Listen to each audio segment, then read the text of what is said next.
Acts 26, 16 through 18. And now get up and stand. Stand. Stand. Stand.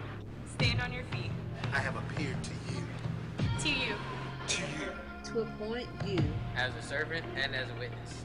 Of what you have seen and will see of me.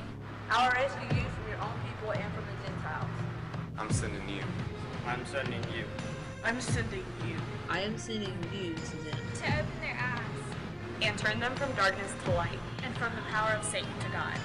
So that they may receive forgiveness of sins. And a place among those who are sanctified by faith in me. Will you? Will you? Will you take a stand?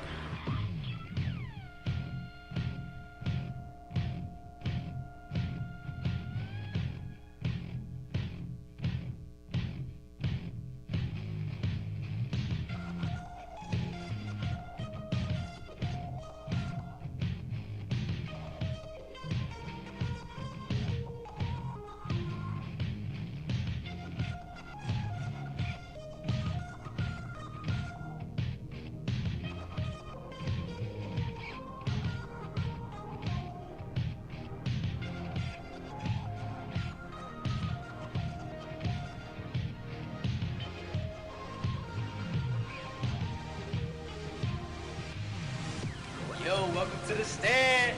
The stand. The stand. The stand. The stand. The stand. The stand. The stand. The stand. The stand. The stand. Welcome to the Stand Youth Ministry's 15th anniversary reunion celebration. Are you ready? Let's take a stand.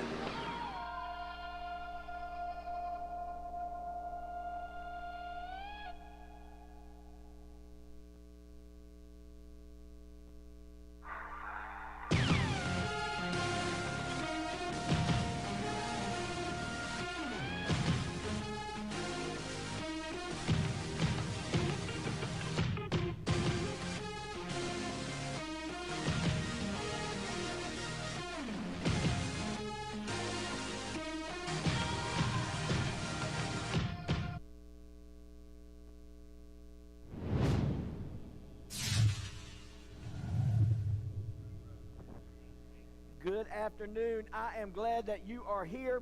I'm excited about our series of what we've been going through. Those of you that saw that countdown just then, that was from our 15-year reunion. And to let y'all know how long ago that was, in 3 years we'll be 30. I mean, we started in July of 1999. In 3 years will be the 30th anniversary of the Stand Youth Ministries. So that's how long ago that was. If you saw the video, y'all see Ethan, all that baby fat. He looked like he'd been 10. So it's funny to see how some of those have grown up and that kind of thing and whatever. All right, our announcements. Y'all ready?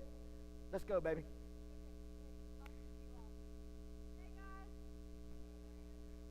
Okay, we need greeters every Sunday morning. Please contact Summer or Lamont and Theus after service if you're interested. Every Sunday morning we have Sunday school at 10:10 to 10:40 in the youth room. Please be there. Drum roll please for Stand Student Lifeguard News. We have nothing. So here's all my losers. So here's all my information. Please send me your birthdays, your accomplishments, whatever. And please bow your heads and close your eyes for the offering. Dear God, thank you for bringing all of us here tonight safely and giving us the opportunity to spend time with you. I pray that you bless this offering and the message that Neil is about to deliver. In your name we live and we pray. Amen. You have 2 minutes to use the bathroom. Her breath didn't stink. I was playing. Did you have cookout? I got heaven on my mind. I got people waiting by. Close my eyes and I can see. Dancing on them golden streets. Got me dreaming of the day. Never leave, we get to stay. Till I see that welcome sign. I ain't even gonna lie. I got heaven on my mind, on my mind. I got heaven. Life ain't bad down here, but I got heaven on my mind, on my mind. I got heaven on my mind, yeah. This life got ups and downs, Lucy's and Charlie Brown's. You try your best to kick it, but still end up on the ground. The sun is shining through, these birds are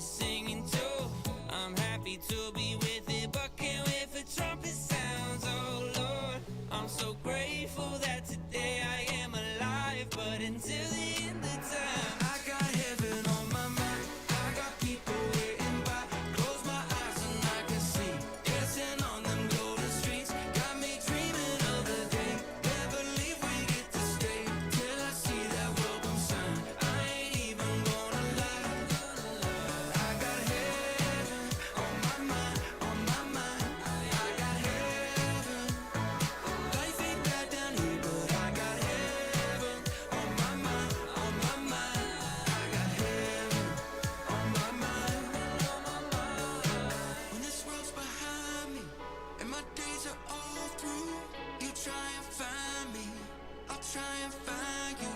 When this world's behind me, and we see it's all true, you know where to find me. I know that I'll find you in heaven. In heaven, I'll come and find you in heaven. In heaven.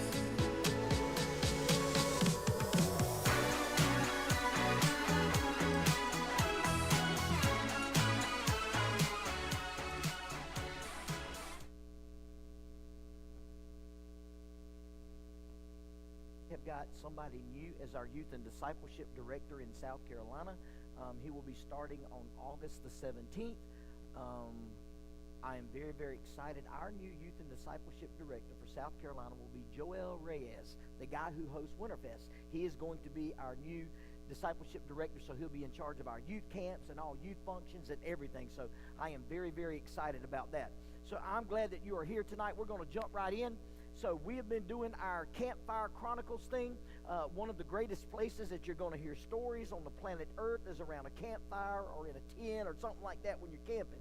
So I titled this series because as I told you before, Chronicles mean it's a factual event, something that really happened. Kind of explains 1st and 2nd Chronicles in your Bible now, doesn't it? It is actually real. These are events that really happen. So we're going to talk about some of the great stories of the Bible. We've tried to start with things that are basic stories that we should all know, things that we should have learned, but everybody didn't. So this is why we're doing this. Our theme verse for this whole thing has been Psalms chapter 78 and verse 4. We will not hide them from their children, telling to the generation to come the praises of the Lord and his strength and his wonderful works that he has done. Everybody passes down stories. Have you ever heard stories about your family? I've heard mine and we ain't sharing them. But, I mean, you hear them and you're like, oh, Lord. So there's stories that you'll hear from family and from different things. And this is what a lot of the Bible is. This is why it says we overcome by the blood of the Lamb and the word of our testimony. There's nothing that will get you through anything in life any better and any faster than somebody who's already been what you've been through. They can help you. Their prayers are a lot different. There's empathy, sympathy, everything that comes with that because I've been there. I know how that feels. There's a lot more grace and mercy that comes with that too, of knowing how it feels to be sitting in that situation. Now, our scripture reference for tonight is 1 Samuel chapter 17. Now, everybody who's ever been to church, been to Sunday school, been to vacation Bible school, knows this story. It's about David and Goliath. So I've titled tonight's sermon basically Stones That Stand. Stones that stand. Now, your biggest battle are actually opportunities for God to display his greatest victories. This is why things happen in our life. Because if we can do things in our own power, God doesn't get glory, right?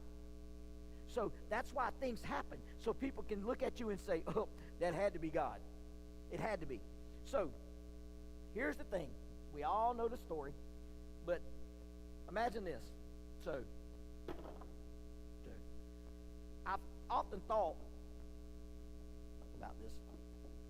You ever wonder why it was stone and not a rock? There is a difference. I've learned that. So here's the thing. What's the biggest giant in your life you're facing right now? What's the biggest thing in your life right now? Somebody be honest with me. What is it? Hearing. Oh, well, good for y'all. Well, the rest of us that are normal people, we have things in our life that are getting us. If you don't, in fact, I heard a guy put it like this: if you don't have something in your life that is weighing on you and bothering you, that means the devil's already got you, so he ain't trying to fight you. Because it says, blessed are those who are persecuted, and you will be persecuted. Everybody in here's got something, if we're going to be honest with ourselves. Anxiety. In fact, most of y'all, I don't know, y'all talk all the time until it's time to talk, and then y'all don't talk. Anxiety is probably one of the biggest things that's out there. Depression, loneliness, fear of rejection. I'm amazed at football practice. You better how some of them just don't move. They know what to do. You can sit through chalk we can sit through all of that, and they know exactly what to do, when to do it. Then you get on the field, and it's like, why? Fear of not doing it right. Fear of getting called out. So we don't react. It's like, you know, did you know? Yeah, I knew. And then they can turn around and tell you the exact play. Well, why didn't you do that? Because if I'd have made one wrong step, I'd have been in trouble. And while you can equate that to football, we go through life this way. This is why most of y'all single. You scared to ask the girl. She might say no. We are scared of rejection. It's a part of life. It's what happens. And so, what is your biggest giant? What's the biggest one you face?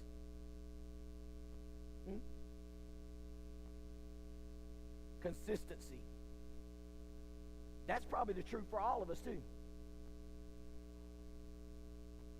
Good days and bad days.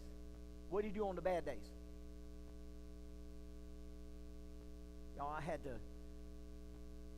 jet from football practice to Columbia for an FCA meeting right straight back here, whatever. And one of my biggest giants is road rage. And I'm going to tell you right now, they are forever working on the road. South Carolina's road systems are terrible. It's like, are they ever going to get finished? And so for like 20 miles, and then I am the one. And I think God does this to me. God does this to me. Like there's this lady in front of me, speed limit's 35. This lady running 20. She ain't got nowhere to go because you can't get on. I'm like, it just happens. But biggest giant of what we face. As you grow older, you'll find that your giants change. Some of you are going to be like, oh God, how am I going to pay the bills? This month. Hey, Larry, yeah. Well, I got this much money. Do I pay the light bill? Do I pay the water bill? Do I pay for the insurance? Do I pay for the kids' braces? All that. Y'all, look here. Y'all got it made right now. Act like you don't. Just wait. Just wait. My two, Haley and Walker. I can't wait. We're going to move out. Okay, go ahead. Because when you move out, your bills is moving out with you. I can't wait to the first time. Well, wait. How much is car insurance? Well, wait. How much is... hold on. Rent's enough. Oh, y'all imagine Walker moving out not having no internet for his Xbox? Y'all, he'd be knocking on the door within 24 hours, I'm telling you. Or find out that the DoorDash has been cut off from my account and now it's going from yours. See, you got it made right now. So what's the biggest giant that you face? Giants change as you mature. Giants change as you grow up. So here's the thing. Anxiety, depression, family problems, that ain't going to change. I would love to tell you as you get older, they get easier. They get magnified because people keep having children. And now all of a sudden, the daddy that's an idiot got a kid that's an idiot. They coming for Thanksgiving? I got to find somewhere to go. It just keeps magnifying. So here's the thing, fear of the future. That's a big one that you should be facing. If it hasn't entered into your head, guess what? You in trouble already. I hope there's some thought what you're going to do. There used to be a show that come on TV. Y'all ain't going to have a clue about what this is, but it was Mr. Knows It. Mr. Knows It was Joe Penner used to come on, and his big thing was he'd have kids sitting in the studio and always would go around and say, what do you want to be when you grow up? We don't ask this question anymore. And so I'm looking at kids, what are you going to do when you graduate? Well, I don't know. You a senior. I don't know. You should have been thinking about that before now. What are you going to do? Fear of the future. How about feeling like you never measure up? Truth be told, that's probably some of you too. You just ain't man or woman enough to admit it. Am I good enough? Comparison is what kills most of us. We're comparing ourselves to somebody else, and social media has made that so much worse. Because you're looking at somebody's best through a filter or AI and comparing your worst to that and wonder why you don't measure up. So see, the thing is, this isn't very big. But the thing is this, when you carry enough of those together, it can get heavy. So while you may have your rocks and your thing, as David had, you may have all 5 of them. Maybe it is depression. Maybe it is anxiety. Maybe it is fear of the future. Maybe it is rejection. Whatever it is that's going on in your life, it's fine when it's one thing. But truth be told, there's nobody in here got just one. There's multiple. Some of you got more than 5. But then when you put them all together, and how heavy that gets compared to just carrying one. And this is the world that we live in. And so what happens is the heaviness we're doing by ourselves. And it's not meant to be that way. David faced a giant, almost 10 feet tall, depending on what commentary you read. They got him anywhere from 9 to 12. But let's just say he was around 10 feet tall. So you're looking at a giant around 10 feet tall. Most of us won't face a giant like Goliath. We just won't. I mean, can you imagine? The roof in here is like 20 feet. So he was half the height of this roof. That's a big joker. That's big. It was so big that a whole army of adults were standing there scared. A whole army of adults were doing absolutely nothing but letting him make fun of them. Now, my first thought was this, and I know I think a little different with some things, but I'm thinking, nobody got mad? Y'all, when I hear somebody picking and making fun and carrying on about my family, I can go ghetto quick. We're going to fight. I'm going to clap back. I'm just telling you. That's the way I operate. What'd you say? You know, and you're like, oh, calm down, calm down. Man, it was all I could do last year, P15 baseball. We had a little incident. And it was about to turn into something big. You know. And man, it was funny because they were like, where the Rev going? Boy, I about, oh, this ain't happening right here. We're going to stop this mess. And so here's what you got to understand. When it's family, we get involved. Somebody wasn't kin to somebody out there. Nobody's moving. You mean to tell me there's a whole nation of Israelites standing there letting this joker not just make fun of them, he was making fun of God. And ain't nobody going to step up? Y'all see this? You can't see that. Now look at it. You see it now a little better? But what? It's magnified. And here's what I've learned. What changed? What changed from this to this? What changes? The rock didn't get bigger. The perspective changed. This is what we struggle with. Our perspective has got to change. See, fear magnifies a problem. Fear will magnify a problem. And I've said this before. It was just something that God just really slapped me in the face with years ago that I keep saying it, but I want us to grab a hold of it. I keep saying it, but we don't seem to be practicing it much. And I said we because I struggle at times too. We're always trying to fight for a victory instead of fighting from victory. We've already won. What are we fighting for? And I do it too. You know, it's like, oh man, how in the world am I going to get... Really? The verse that every athlete loves to quote. And you can tell those that don't go to church and don't know the Bible. When you say, what's your favorite verse? Philippians 4:13. I can do all things through Christ who strengthens me. Every heathen in the world know that verse. It's like John 3:16. Everybody know it. Knowing it and really knowing it is two totally different things. So here's the thing. If I can do all things, why are we not doing all things? We ain't even doing some things. And so you wonder, what is the issue? Our perspective is terrible sometimes. We're looking at something like, there's no way we can do this. And then when you stop, or how about you do it, and then you're like, are you kidding me? Y'all, I'll never forget the first time I bungee jumped.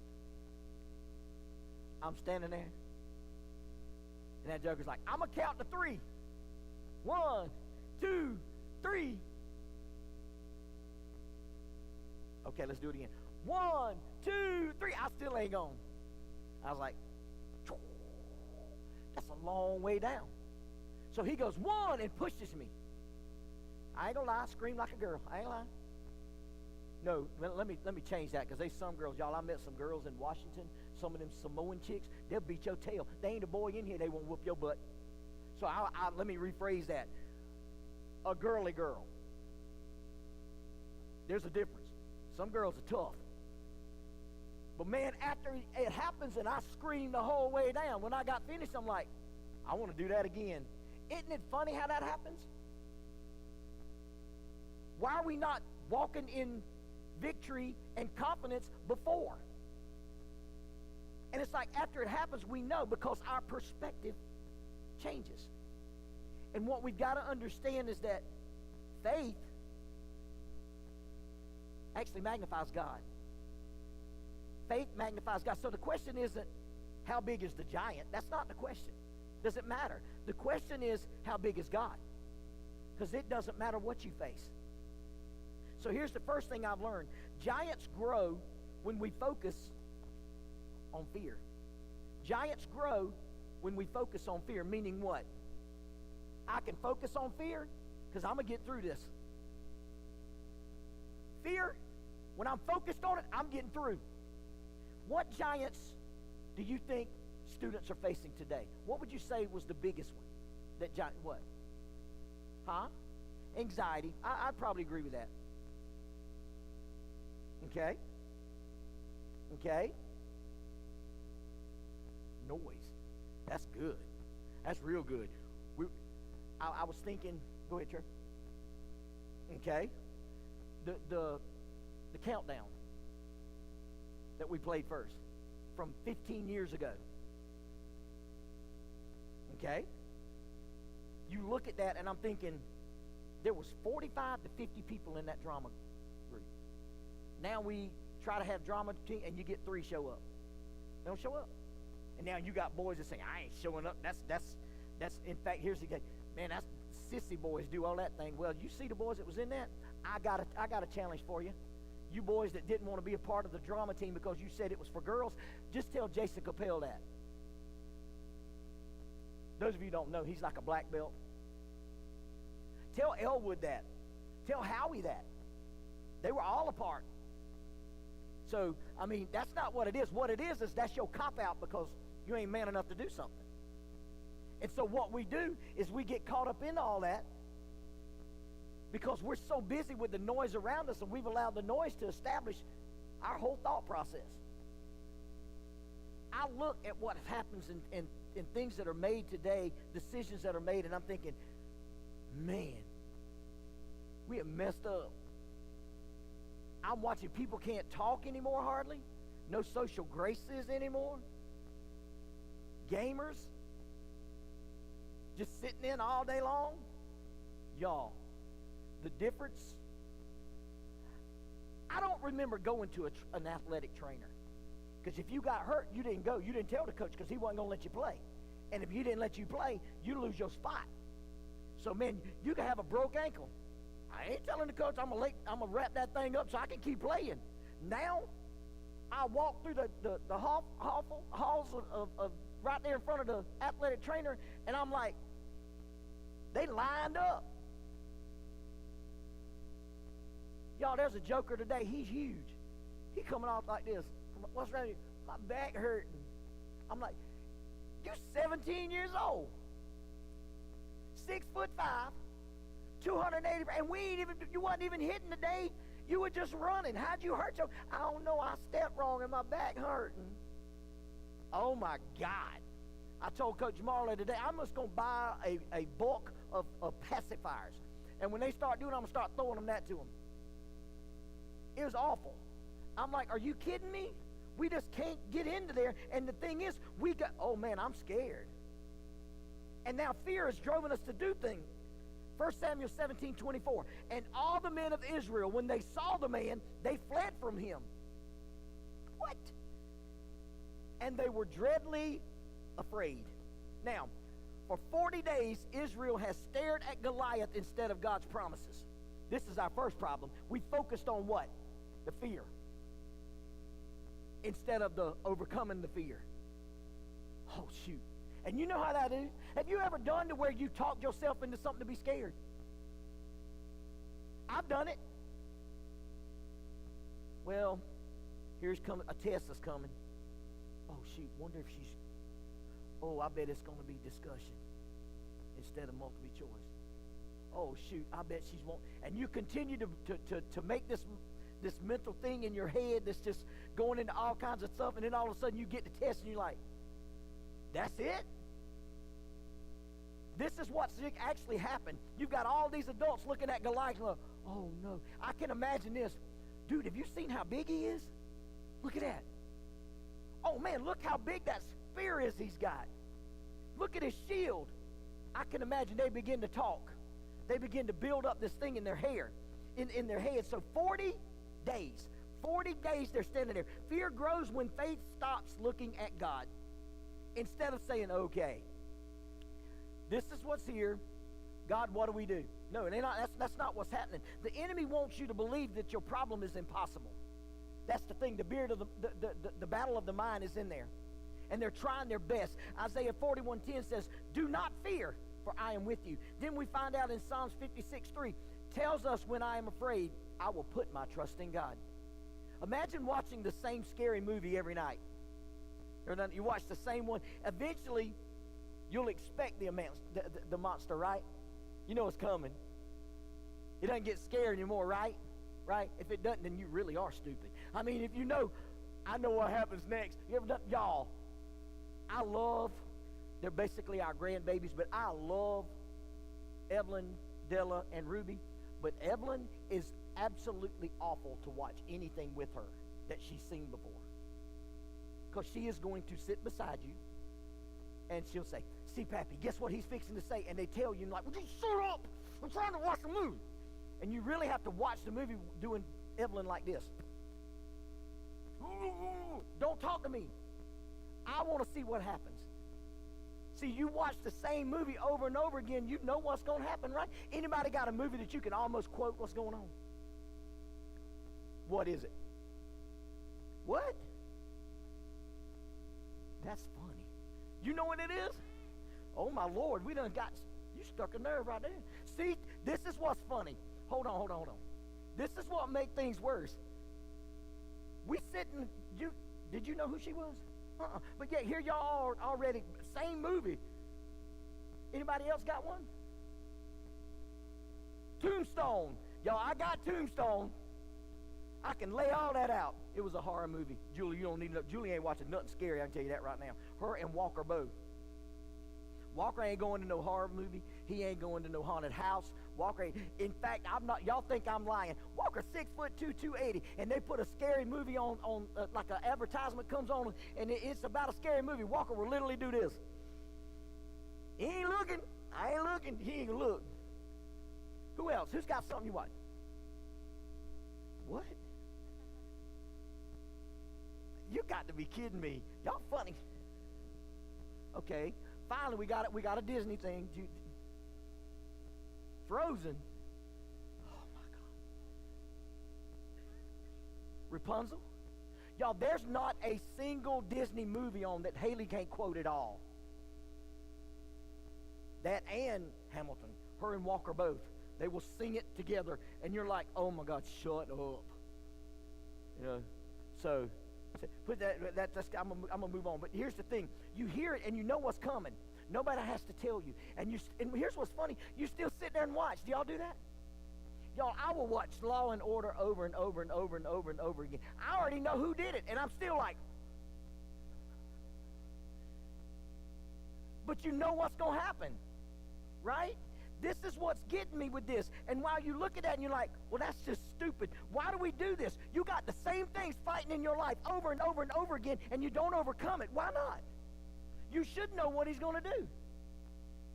You know what the devil's going to do. We're told what's there. We miss some of that stuff. So here's what we got to understand. Many students, and I'll be honest, many adults too, we replay the fear in our mind. What fills our mind actually shapes our faith. I can't do this. My mom used to pop me when we would say that. Don't you ever say I can't do something. Those are gone. And can I tell you something?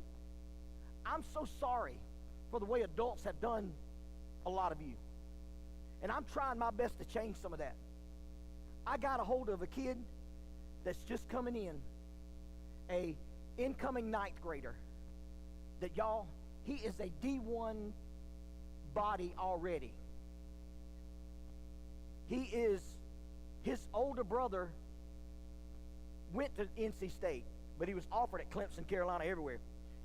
Gina, you know who I'm talking about. You know who I'm talking about. But I got a hold of this boy, because he don't listen. And his whole thing was, I just want to get out of Sumter. Well, then guess what you got to do? You got to work and do something. Because the decisions you're making, you're going to wind up working the drive-thru at Popeyes. Or you can listen to your coaches. Because, son, I'm telling you right now, there ain't no reason you don't go D1. By the time that joker's a senior, if he stays healthy and he works, y'all can mark my words, this kid's going to be something. I don't know that he will go to college. That joker can probably go straight on to the NFL. He's a beast. I'm watching this boy who's about 6'3", about 250 pounds, out running people today. You know who I'm talking about too, incoming ninth grader. And I'm watching this and I'm thinking, what in the world, man? Your mind has got to change. Your perspective has got to change. The problem is your giant is so big because you're focused on the fear. Now, I want you to focus on the fear because I want you to focus on, say, okay, here's what I'm supposed to be afraid of, but guess what? Guess what? It's kind of like my parents. Could I beat my mama physically? Probably so. But I guarantee you one thing, there ain't nowhere and you know where I was going to try that because she'd have slapped the mess out of me. Would it have hurt? Nope. But there was still a fear of, if I were to ever put my hands on my mama's so close to God that he'd have come down and ripped my head off himself. Jesus would have appeared in the physical form and say, come here to me, punk. I'm just telling you. And this is the difference. It's not about whether you can whip somebody or not. It's about the fear of respect. And this is what you got to understand. Oh, that's Goliath? Oh, so what? He big. So is God. Now, in me, I can't. So I can allow fear to be what drives me to go away, or I can focus on the fear and say, ha, I got you, fear. Fear's a liar, and I know that. I'm going to get through this. So when you move in that, we know. How does fear affect our decisions? There's a lot, oh, I ain't doing that because I'm scared. What? I'm scared what'll happen. Yet we do some things that we know what's going to happen, and we still do it. If you speed, you going to get a ticket. But we'll keep doing that. But if you continue to live without God, we're not scared of what's going to happen with that. Why? What if we had to start paying for it right now instead of waiting to the afterlife? What if every time you did something wrong, you had to have a sacrifice? I promise you, I believe sheep would become extinct in this day and age. There'd be no sheep left. None. I'd have to have a sheep farm just for me. Just my thought, man, I'm ready to punch him in the mouth. Oh, shoot, now I got to kill a sheep. I mean, just think if we had to make those sacrifices now. See, we don't do that. So we take everything for granted. And here's one thing that I've learned, and I want y'all to grab this one. If you don't grab nothing else, grab this point. God uses ordinary people. So if you're waiting on, oh, I got to be a preacher before God can use me. Oh, I've got to get my life completely straight or whatever. Go look. Our Sunday school lesson Sunday. Who was at Sunday school Sunday? I know Trevor, Sydney. Yep. Thank you for being at Sunday school. I'm glad. So I think we had, 4 for Sunday school? Mm-hmm. Here's one thing I learned for Sunday school was this. It brought up the fact about families. And there was this statistic that was given that 73% of America, the kids are from either a blended family or they're from a single parent home. And I'm thinking, God, 73, that's awfully strong. There were 6 of us there, though, because I remembered, who was the other ones? But who's the other 2? There was 5 of y'all and then me, right? And I'm thinking, I fall in that category. And I'm the youth pastor. So now we 1 for 1. And then it was, are you you got your biological mom and dad at home? You? Trevor? So you looking back and you're like, y'all, we were 6 for 6. And I'm like, wait a minute. Then you start looking. Look at David. Was David's family messed up? That joker had so many baby mamas, it's unbelievable. You know what gets me? Have you thought about this? If you don't think God can take something that you messed up and turn it into something that he can really use, anybody know who the most famous child of David was? Solomon. Solomon, smartest man to ever live. Y'all know who Solomon's mama was? Bathsheba, the one that David had the affair with. God took a whole messed up thing and turned it into somebody who made a big old difference. And what it goes to show you is that, you know what? God ain't looking for the one that parents try to push somebody into ministry. That ain't what God does.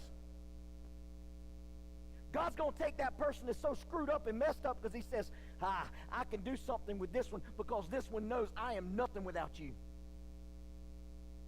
Y'all, I get to do what I do because God blesses me, not because I'm smart enough to do that, because I can promise you that ain't the case. Don't say amen. But I can promise you that ain't the case. Let's take out the adults in this room. I'm talking about you teenagers. I have never, ever been the smartest person in any room I sit in. And I'm talking about anybody under the age of 25. I told them boys today when they were talking about, man, Coach Marlowe was like, you got to have your grades up. And if you need help, ask one of our coaches, me or Pastor Neil. Like, Neil ain't helping them with nothing. Man, if I had to be a tutor for some of them, that grade gonna be worse than what they got. Now, I find somebody to help them, but you ain't want me helping them unless it's recess or lunch, then I got you. I know how to behave in the lunchroom, and I know how to make good grades in PE, but I can't help you. I can't, if it's science, Now, I might can help with English, which is weird, but anyway, I might not literature, English. I might can help you with that, but don't look for me if you need help with your geometry homework. You are screwed. You've got to know what you can do, but here's the thing. God looks at you and he says, you know what? I'm not looking for you to be smart because I can equip you for what you need. I'm not looking for you to be from the family that's just selected and pushed. That's not what I'm looking for. Y'all don't... Here's the thing. Gary Lewis. Those of you who do not know, Gary Lewis is the man for Church of God. He is our international general presiding bishop. There's nobody higher than Gary Lewis when it comes to church. He's called me twice in this month. And I'm thinking, I'm first generation Christian, much less some of the rest of them. Man, I got some of my friends that, I'm sixth generation Church of God. I'm first generation Christian. I wasn't raised Church of God. I don't know none of y'all's daddies. But I'm thinking, why is he calling me? And it's just one of those reminders from God to say, you know what? Because you know where you stand. Y'all, I am only here. I'm only the youth pastor in this room because God allows me to be. Not because I'm qualified to do it. God uses ordinary people. God calls ordinary people. God called a teenager who stepped up. A teenager who was doing the worst job of anybody. Who's got siblings in here that y'all got a list of chores you got to do? Do you? Huh? You don't get paid. You got lights. You got hot water. You got cable. Oh man, you get paid. You get to eat. You get paid. How many siblings you got? A bunch, I know. That's what I thought. What do you have to do? What's your job? Okay, that's not bad. Anybody have to clean the bathrooms? You do? What's that like? Y'all, let me just tell you, if you really want to be a servant and you really want the worst job there is at Bethesda, clean the women's bathroom here. I'm not joking with y'all. It's worse than the men's. It's bad. It's bad. So here's the deal. Do you know what the worst job was in Bible times in the Old Testament? The worst job was being a shepherd. That's the worst job you could have, was being a shepherd. Sheep are the dumbest animal that And yet God calls all of us sheep. Isn't that should let you know something. If you think you something, just let you know. God called you stupid. That's just. But here's the thing. So he's looking, where's David? He's a shepherd. What was his other brothers doing? Apparently not much. But yet Samuel shows up. I'm here to anoint the next king of Israel. And he asked Jesse, I'm here because God said you have a son that's going to be the king. What does Jesse do? Here he is. He pushes the favorite one. You know how that goes. You know, that would have been what Julie would have done with Walker because he's the favorite for Julie. Y'all don't believe that? Ask Haley. That might not be true, but Haley loves to say that. You know, here he is. And what does Sam? Nope, that ain't him. Oh, okay. What about this one? Nope. Is this all? No, that's all the kids that got. Oh, wait a minute. No. Oh, thank you, Daddy. Thank you, Daddy. Hey, I'm here. You ever been forgotten by your parents? Y'all, Joyce DeBose would call everybody's name she could think of before she could get to the right one.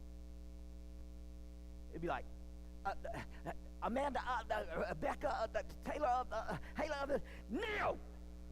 You know, who you trying to call? You know, then it got to where it was just Neil. Didn't matter who did what. I was going to get blamed, which probably was responsible. Either way. So here's David. Don't even know. Can you imagine what David feels like? First of all, you give me the worst job to do. I'm in the pasture taking care of sheep. Oh, he's the king. So here he is. Here, I need you to take food. He wasn't a starter. You want to talk about sitting the bench? David was a water boy. David showed up for a battle and nobody even knew who he was. Y'all, I love underdogs. That's just one of the things. I love to see when somebody all of a sudden gets a chance to play and then all of a sudden they become, you're like, dang, where they been? Where they been? Are you kidding me? And this is basically what happened. So David shows up. He ain't the starter. He the water boy. And imagine.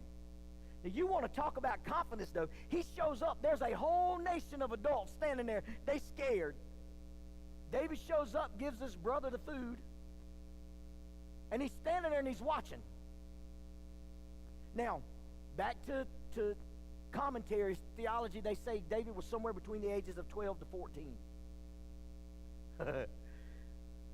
You imagine seeing somebody that big and you 12 years old.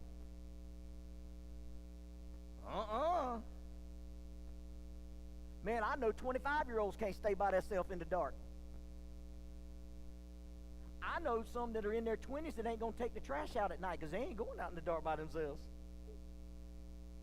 Daddy, will you take it out? I'm just saying. David shows up. He got food. He gives his brothers. And then all of a sudden he's like, are y'all really going to stand here and let him talk to y'all like that?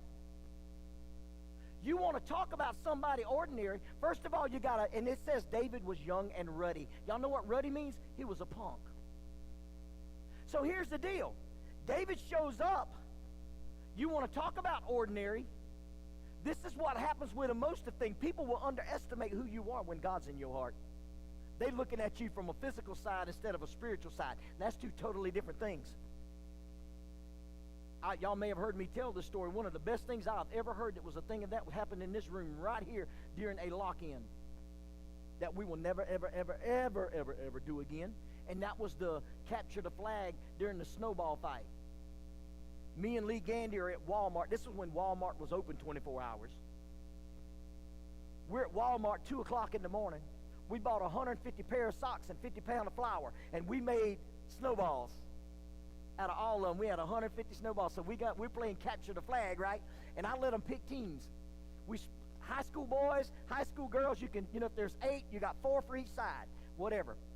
Well, there was one middle schooler, Mary Helen Timmons, that none of them picked because she was a young little 6th grader. Nobody picked her. But yet I'm watching, she took out every single person on the other team because they weren't paying her attention. So she's coming by like just walking right up to them and saying, spam, and hitting her with a snowball because they overlooking her. Wow, she was just ordinary. They're looking at the ones that are fast. They're looking at the ones that are strong, not paying attention to this one. And all of a sudden, this one took out the whole team. Little old sixth grader. And I'm thinking, that's it. See, this is what happens spiritually. When you realize that God's inside of you and you're ordinary, you become extraordinary. And that's what God uses to make something happen. And we miss that. We miss that because we compare ourselves to others. That's the biggest giant some of you will face. Stop comparing yourself to others. Y'all, we gave out numbers today. I ain't never in my life seen grown boys. I ain't getting the number I wanted. I'm like, are you being for real right now? I want number 9. So here's what I told him. It's just hit me, and thank God it did. So my thing was this. Anybody know, let's go with the NBA. Anybody know who wore number 8 before Kobe Bryant? Nobody. Nobody. Now, everybody in the world knows Kobe Bryant wore number 8, because here's one thing I've learned. The number don't make the player makes the number. So I don't care what number you get. See, here's the thing. Well, I'm not the youth pastor. I'm not singing solo. I'm not teaching Sunday school. That don't matter. God makes you extraordinary in everything that you do. Your greatest weapon is your faith. 1 Samuel 17:45 says this. Then David said to the Philistine, you come to me with the sword and with the spear and with the javelin, but I come to you in the name of the Lord of hosts, the God of the armies of Israel, whom you have defied. David trusted God's power more than his own ability. I have to do that because I'm just going to tell you right now, I'm not qualified to do what I do. I don't have a youth ministry degree. I didn't even get saved till I was 31. I'm not where I'm at because I was trained or taught this. I'm where I'm at because I have to wake up every day and say, God, you got to help me, because if not, I'm going to fail. I'm going to mess up. Faith has to be what gets me through. Spiritual battles require spiritual confidence.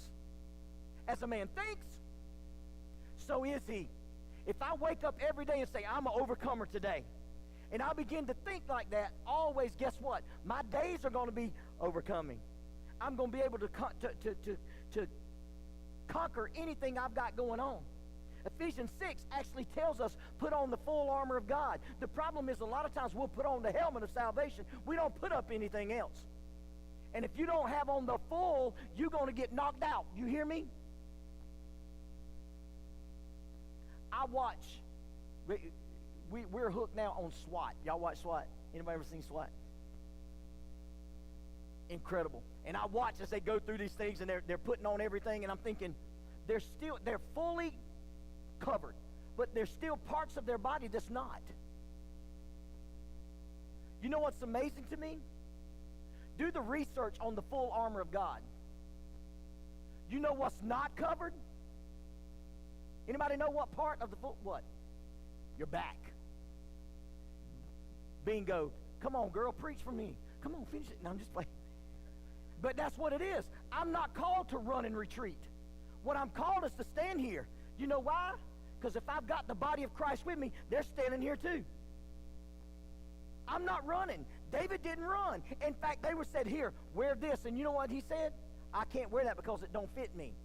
You're not going to win a fight when you're trying to wear somebody else's armor. That ain't what it's about. You need your own. It don't fit. I'm going to be in trouble if I go onto the football field and I'm wearing somebody else's helmet. Y'all, I got a little peanut head. I ain't got the big, but there's some out there that they got the extra large helmet on. In fact, I was picking at one today. I was like, I bet you your head weigh 20 pounds. Well, how your head get that big? And he's like, man, come on. He put his helmet on. I promise you, it looked like a steering wheel. And I'm like, give me that helmet. And I put that helmet on, and y'all, I can do this, and that thing can just start spinning around. What is it going to look like when we have a football game going on and I'm wearing his helmet? I'm probably going to get hurt. That thing going to be turned around backwards. Where are we going? This is what's happening spiritually. You got to have your own spiritual life with your own armor. You can't put on somebody else and think that you're going to get away with that. It don't work like that. You got your own that God's got tailor-made just for you. 2 Corinthians 10:4, the weapons we fight with are not the weapons of the world. Here's what happens. We're trying to fight spiritual battles with carnal weapons. That's not there either. We're trying to logically explain everything's going on when it's a spiritual fight. That ain't going to work. Last, one step of faith can change everything. 1 Samuel 17:48. So it was when the Philistine arose and came and drew near to meet David, that David hurried and ran towards the army to meet the Philistine. Can you imagine this? Wonder what really went through the adult's mind. Am I the only one who thinks like this? Can you imagine being an Israelite adult? In fact, let me just take this route. You're the best. You're the best warrior of the Israelites. You the man. You the man. Everybody's scared of you. You the number one warrior. And you standing there, and you ain't going nowhere. And a little old 12 to 14-year-old comes running by you. It says he ran to him. He ain't got no armor on. All he got is a sling and a rock. Can you imagine what that guy's thinking? This boy about to get killed. I don't know what he thought, but I'm thinking, hey, boy, is he in trouble. You ever looked at somebody that's favored to win something and they wind up losing? Not just losing, but getting spanked. You got a 9-foot giant standing out there. You got a little old punk kid coming up to you. I can't imagine what they're all thinking. In fact, the Israelites probably turned this way. We about to run. And David steps up and says, I ain't scared of you. In fact, I'm not here just to fight you. I'm about to fight you in the name of the Lord that you've been making fun of. Man, if we stepped up the way this thing is now, instead of when people making fun of us being Christians or making fun of our God, what I'm seeing more and more and more is we turn around and run. Instead of standing up and saying, you know what? You're not going to talk about my God like that. I got a hold of a boy in the locker room Monday. I'm telling you right now, you say GD one more time, you ain't going to have to worry about Coach Marlowe making you run. I'm going to make you run until I throw up. Because first of all, you talking about my daddy. I'm sorry, I shouldn't. You're right, I shouldn't have said that. At Walmart, standing in line, Walker said, oh God, Dad, please. Y'all, there's some words I can overlook, but I will not overlook GD. I cannot. And that boy's in line, he's behind us, and this is at night. This has been years ago. Walker's in middle school. And GD come up about 3 or 4 times. And I'm standing there, and I finally said, young man, do me a favor. Either shut your mouth or go to aisle 4 and buy yourself a dictionary and learn some new words. And as soon as I did, the cashier, she goes, this is when people work cashiers at Walmart instead of now self-checkout. She says, thank you. And I'm thinking, why didn't she say something? Why didn't the lady in front of us that was like, yeah, why didn't she say something? And I'm thinking, God, thank you for making me feel bad enough to say something. What if David hadn't have said something? What if David would have been embarrassed? They would have still been slaves. But he didn't. He stepped up. David didn't hesitate. Faith moves forward. Faith don't stand still. Faith moves forward. Courage isn't the absence of fear. It's trusting God through the fear. God often meets us after we take the first step. I heard a guy just say today in our FCA meeting, he was giving a devotion, and man, it was incredible. I loved it. Because he said, you ever thought about the feeding of the 5,000? Everybody talks about what God did with those 2 fishes and those 5 loaves of bread, and everybody talks about all that. I'm waiting on somebody to preach the sermon about the kid that said, here, you can have my lunch. This day and age, ain't nobody giving up their lunch. They hungry too. Hey, we run the cage every afternoon after football practice. You can buy a Gatorade or a muscle milk for $1. Now, we got free stuff out there. But I watched them boys standing there. Oh, you'll buy me something? You buy me something? So my thing for them is that your last name DeBose? Nope, but then I ain't buying you jack. You ain't mine. And I'm watching and I'm thinking, everybody wants something instead of what can I do to give? Yet this kid gave up his. And nobody talks about that. And I'm thinking, wow, there it is. Faith is going to require you to give something. Faith is going to require you to step out. Now we're back to this.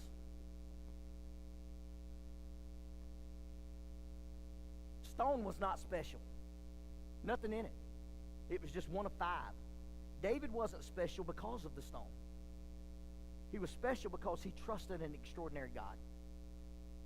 Everyone else saw a giant, not David. David saw an opportunity for God to receive some glory. Man, what if we looked at everything like that?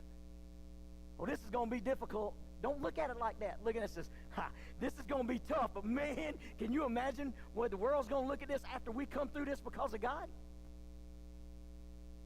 Anxiety, it's not bigger than God. Addiction, it's not bigger than God. Loneliness, it's not bigger than God.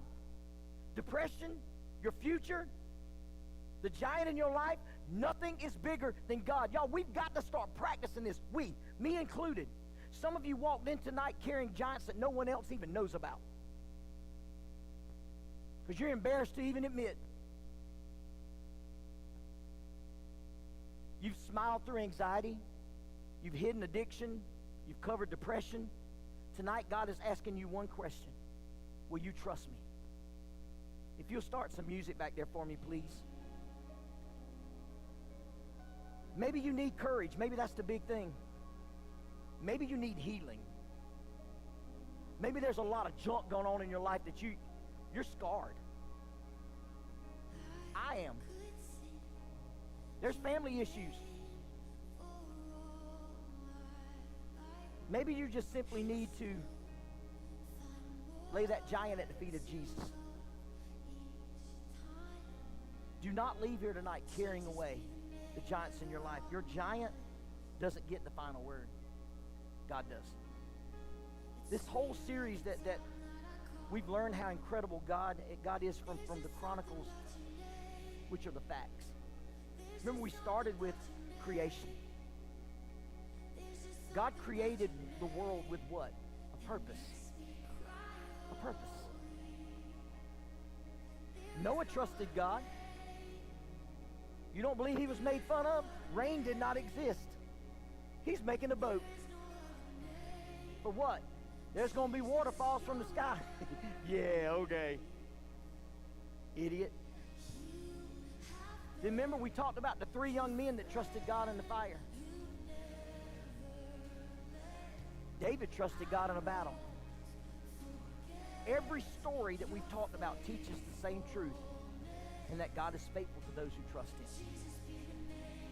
I'm not going to ask you to bow your heads and close your eyes. I'm going to ask you straight up. If you're woman or man enough tonight to admit there's crap going on in your life, and you're struggling, there's a giant. There's a giant. You don't see victory over that giant. You don't see a way out.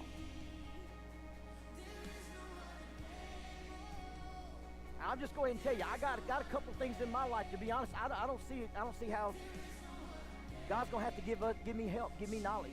I'm just telling you right now. So I'm in that. And if that's you, I want you to stand up. If you know there's something going on that you just don't know what to do.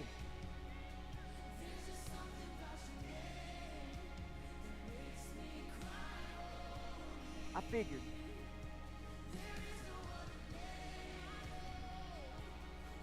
Here's the thing. The big thing is, you having faith enough just to stand up has already let God know. Hey, I want out. God help me. You're already in the position where you're picking up stones.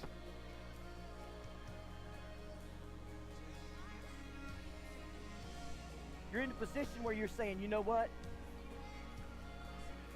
I know God can help me.